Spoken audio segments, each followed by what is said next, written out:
Hello everyone and welcome to this video, which is in our Reengineering the Chess Classic series. I'm Grandmaster Matthew Sadler and we are having a look at a game between two very wild players.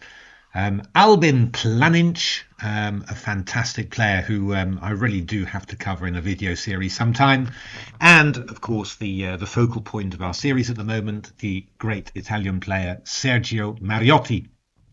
So this game was played in Portoroz, Ljubljana in 1975, and well, you can see that both players went for it hammer and tongs, and yeah, hell of an interesting Sicilian. So let's have a look how this game went. So that's e4 c5. Planinc is white, by the way, and Mariotti is black. e6, d4 takes, a6. Bishop e2 from Planinc, quite interesting. Not quite sure what, how effective that is, but white might be able to play c4 later if black really delays. So knight f6 happens, and now knight c3. Worth pointing out, a little trap I once fell into when I was very little against William Watson, of all people, now Grandmaster and captain of the English team, I think. Queen a5 check picks up the pawn. I hadn't realised that. I was very, very little. So knight c3, queen c7, castles and d6. So this is a Scheveningen structure. Pawns on d6, e6. Yeah, black's going to play bishop e7 castles, play b5. I mean, if you get all these moves in, very, very harmonious indeed. Yeah, Planinc played f4. It was a very aggressive player. The engines like the move a4. Just trying to play a quick a5, just clamp down on the queen side. Actually, I'd have to show you Stockfish against Torch, because it was quite interesting what Stockfish did. So played a5 there, and after castles played a very unusual maneuver. Played the move queen d3, rook e8, rook d1, and then queen g3. Played it like this. And after knight e5, bishop e3, bishop d7, played h4 and h5. Really unusual play.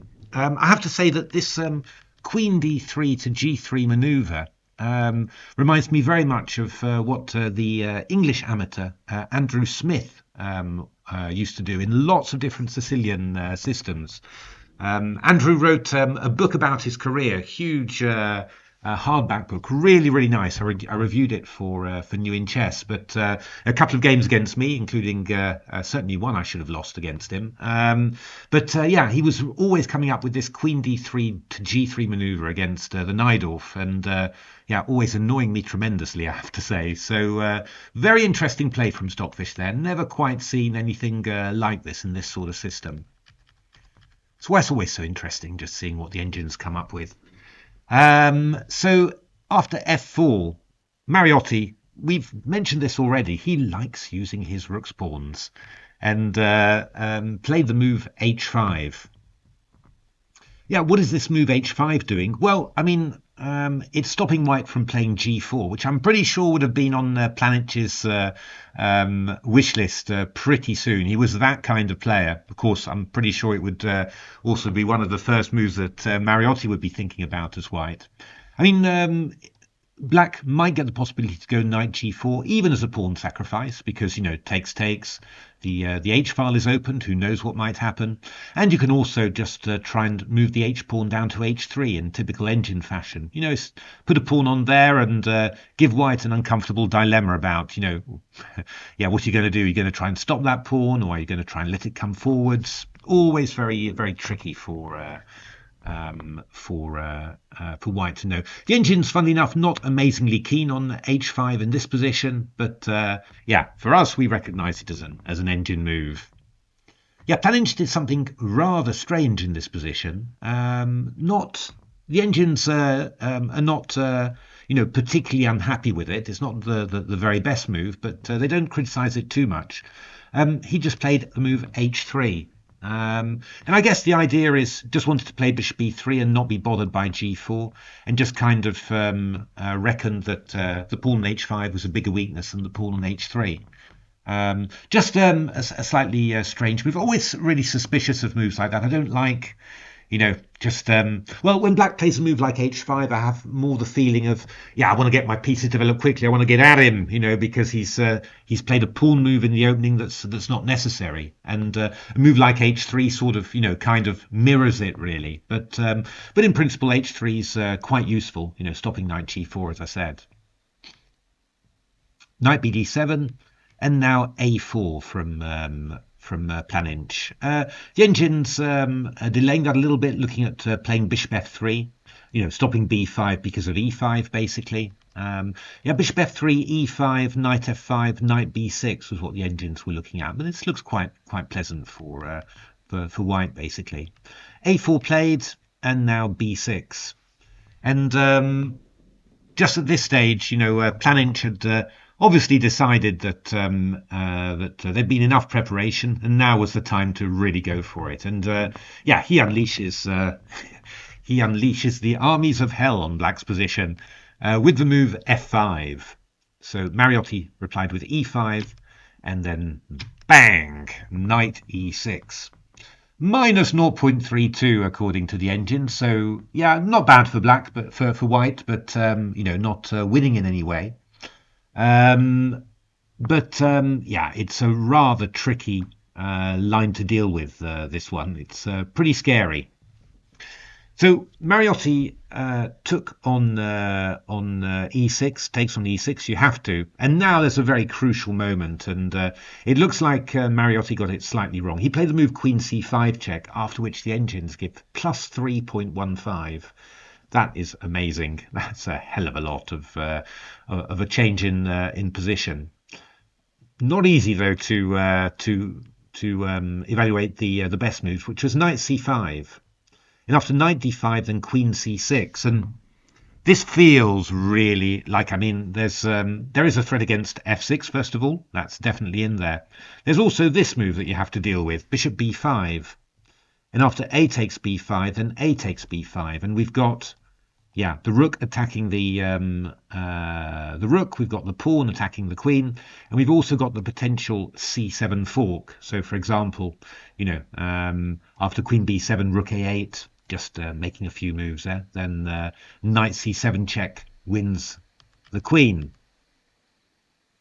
So it's quite interesting. Black plays queen takes d5 in this position, with the idea that after e takes d5, rook a1, c4. Yeah, this looks quite impressive, but black does have rook, and it is 3, isn't it? It's 3 minor pieces for the queen, which is, obviously way too much. But white can play queen takes d5 in this position. Knight takes d5, rook a8, and knight e7, and the engines are saying, okay, draw. So, okay, I just let it carry on a bit. Black's got 3 minor pieces for the rook, but obviously horribly tied up. Rook a7, king e8, and rook a8 is a draw, and there was also this one that was ending up equal according to the engines. King e8, bishop d6, knight e6, c4. Still looks pretty unclear, of course, but the engines were just agreeing a draw here. In a human game, anything could happen, right? You're going b4, c5, you're picking up some pawns. I think I'd rather be white, actually, but yeah, this was definitely a possibility for white. I was looking at sort of things like rook f6 takes, and then something or other.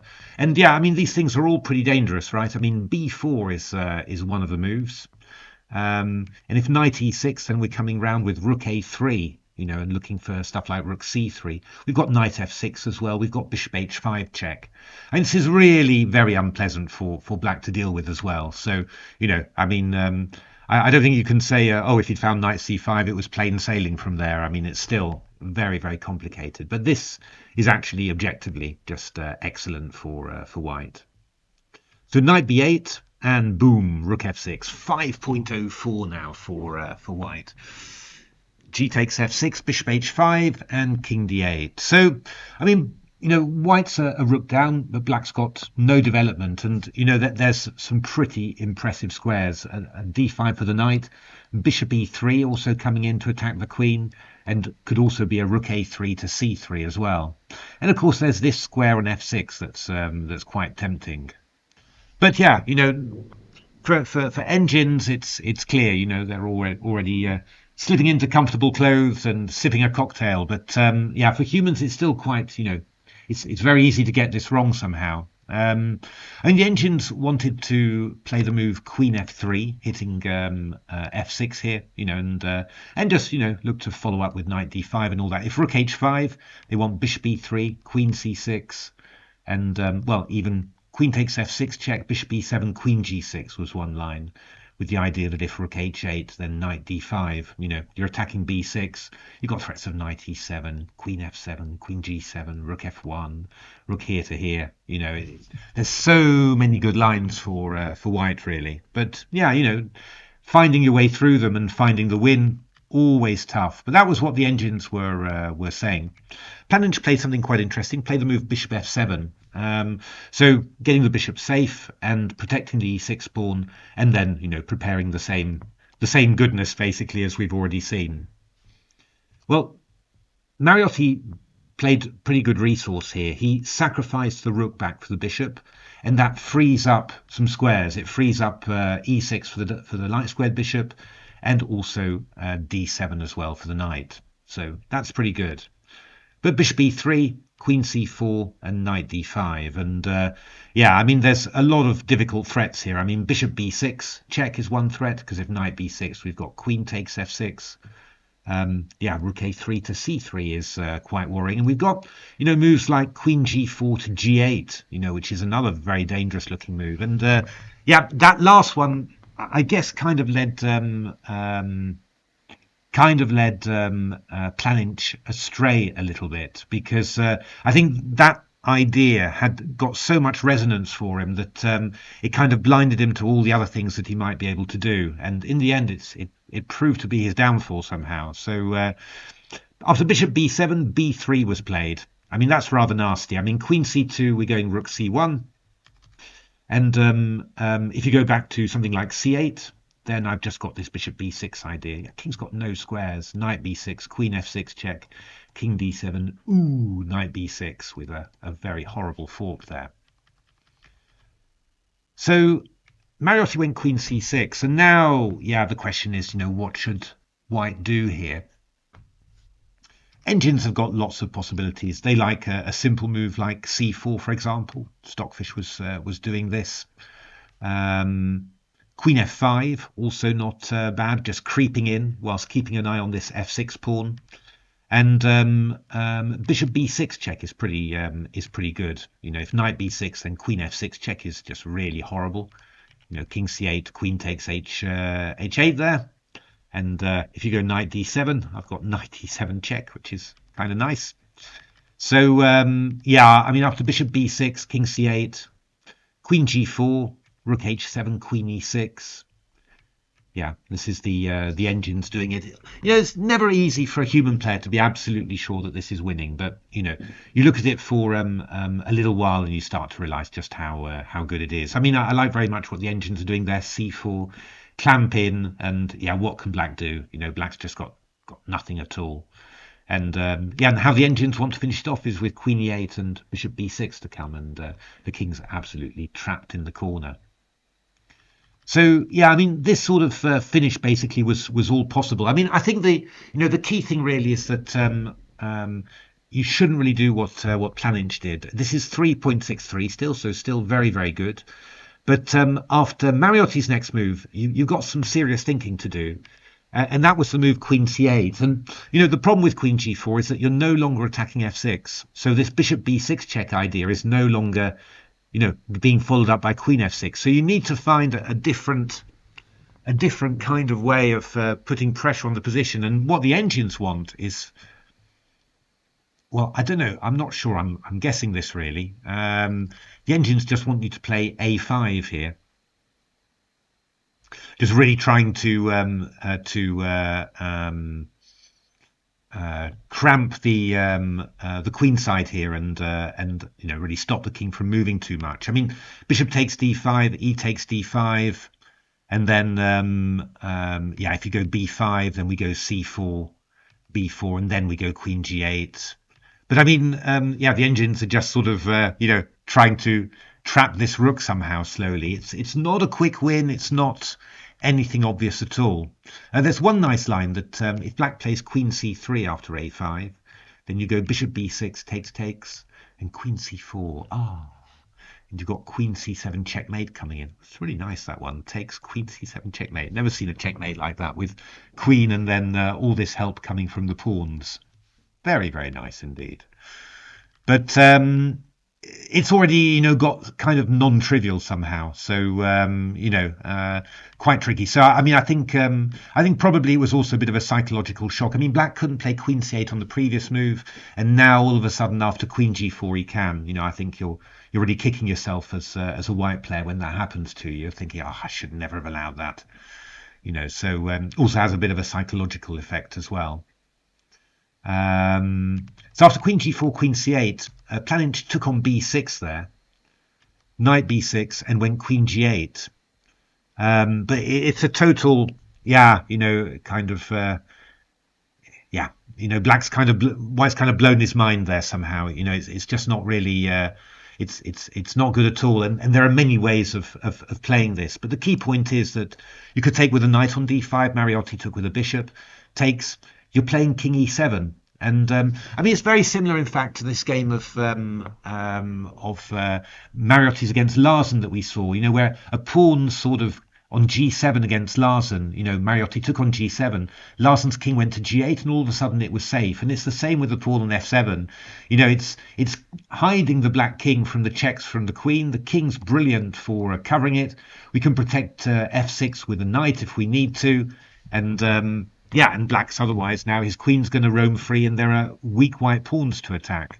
So it's really, it's really pretty, it's pretty rough for white. I mean, this is actually just completely winning for black. And of course, what's coming in as well is we've got a kingside attack, right? I mean, this pawn on g2 is very weak. So I mean, Planinc tried to, sort of protects and pushes h pawn. I mean, that's the only trump he's got now. But yeah, the d4 pawn is very fast. Tried h5, but Mariotti just took it. Lots of other moves are good as well, but that's pretty good too. Rook h3, queen f5, queen h8, queen f4 check, g3, queen f2, and Planinc resigned because after king h1, it's just knight takes g3 and the rook is won. Really, fascinating game, of course. Just two pretty wild players just going at each other, hammer and tongs. I liked Planinc's sacrifice, knight e6. A very promising line, definitely worth doing. And I mean, even the best lines for black were very hard to calculate. This was very nice play too.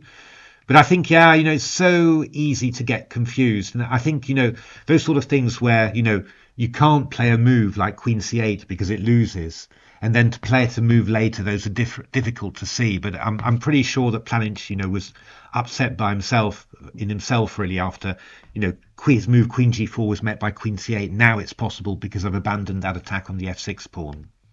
But yeah, I mean, these positions where you say, well, I've got such a bind, that that there's no way that black can escape. These are never easy to assess as a human player, because it's so easy to miss the easy way, when you come to it at the board to escape the bind, and then you're just a piece down somehow. But it looks like this one was really good enough somehow. So very interesting game, and you see that Mariotti was playing pretty interestingly in the opening, even as black as well. And it is nice to have a black game after all those white games. So there we are, got just a few more games of Mariotti to come. Hope you're going to stay and watch them. Do give a like and subscribe. And otherwise, thanks very much for watching, and see you at the next video.